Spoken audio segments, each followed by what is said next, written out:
कोकळे ग्रामस्थांच्या आंदोलनाला मोठे यश, वादग्रस्त ग्रामसेवकाचा पदभार काढला. कवठेमंकाळ तालुक्यातील कोकळे ग्रामपंचायतीतील विकास कामांमध्ये गैरव्यवहार झाल्याच्या आरोपावरून ग्रामस्थांनी पुकारलेल्या आंदोलनाला मोठे यश मिळाले आहे.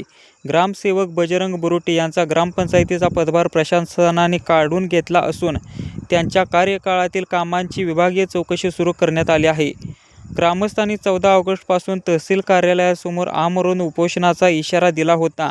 मात्र आंदोलन सुरू होण्यापूर्वीच प्रशासनाने कारवाई केल्याने ग्रामस्थांनी उपोषण स्थगित केले. दरम्यान चौकशी निष्पक्षपणे होऊन दोषींवर योग्य कारवाई झाली नाही तर पुन्हा आंदोलन छेडण्याचा इशारा ग्रामस्थांनी दिला आहे.